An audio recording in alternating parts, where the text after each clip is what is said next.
When Battle Royale started to blow up, we recognized that this was an opportunity. This is a new genre, and it's a chance to define that space. We play games just like everybody else, and so we were like, if we're gonna do Battle Royale, like, we're really gonna do it right. How many of you guys know the story of how Apex Legends was created?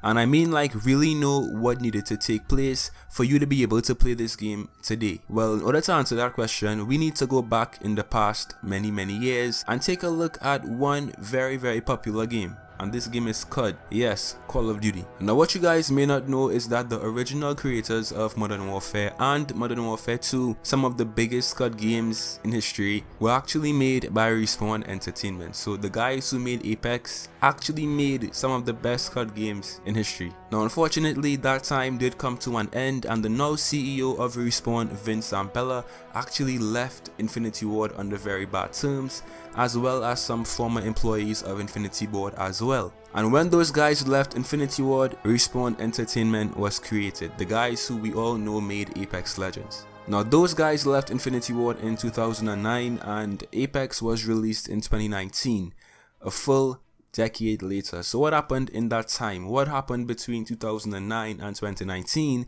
that resulted in the creation of Apex Legends? And there's one simple answer: Titanfall. In 2014, Respawn released one of the biggest and most successful FPS games of that year, and this game was obviously Titanfall 1. Now this game was such a big game that it actually threatened to kill games like Battlefield and COD at the time.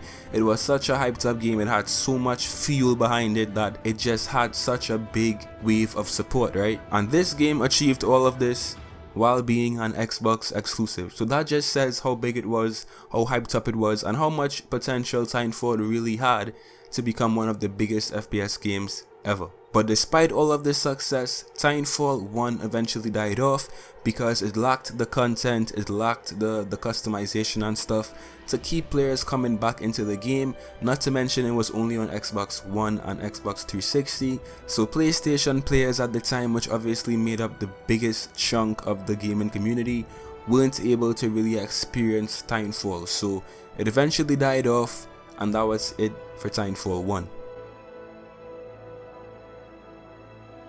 Now in 2016, Respawn tried again to reinvent Titanfall, and they released Titanfall 2. This time it was no longer an Xbox exclusive, and PlayStation 4 players had the opportunity to actually get involved with Titanfall 2.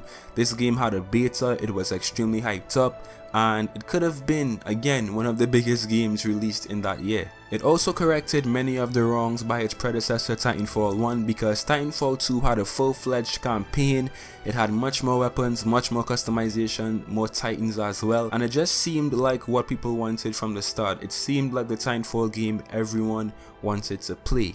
Now even with all of this, Titanfall 2 was a recipe for disaster, mainly because of how it was set up.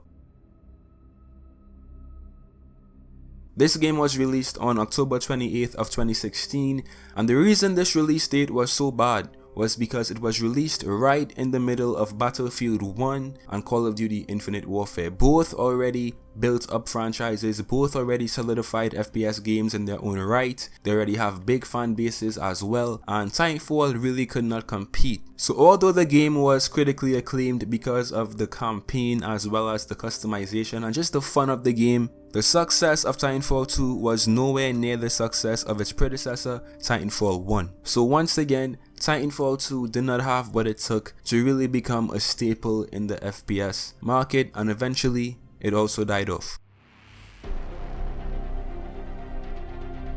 Now exactly 1 year after Titanfall 2 was released, one of the biggest games in recent times, if not the biggest game in recent times, was released, and this is none other than Fortnite. Fortnite came along and blew every single game away. It was the biggest game by a long shot. Not even games like COD and Battlefield could even compete with the success of Fortnite, and because of this, many games wanted to get into the Battle Royale market, the Battle Royale genre, because as everyone could see, Fortnite was doing great compared to other games, and every developer, every publisher wanted to have a AAA Battle Royale game as well. Now with the resurgence of Battle Royale, Respawn and EA decided to give it one more go, and they embarked on the development of a brand new IP, a brand new FPS Battle Royale game. But this time, they decided to use a different market strategy.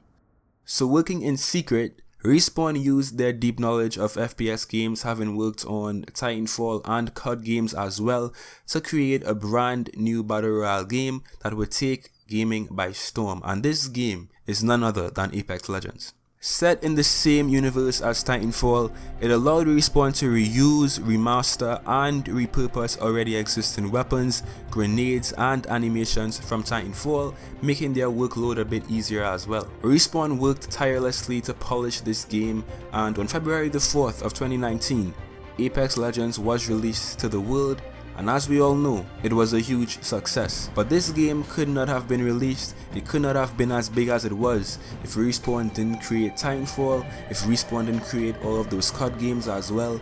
They needed to actually have the experience and the knowledge of making those games in order to make Apex Legends. And that's why a game like Apex could have been as successful as it was without any marketing and any prior announcements. The game was just fun, it was polished, and it was a breath of fresh air in the Battle Royale community. So in a way, Titanfall failed so Apex Legends could succeed. And if we're taking it real deep, some may say that Call of Duty is the reason we have Apex today.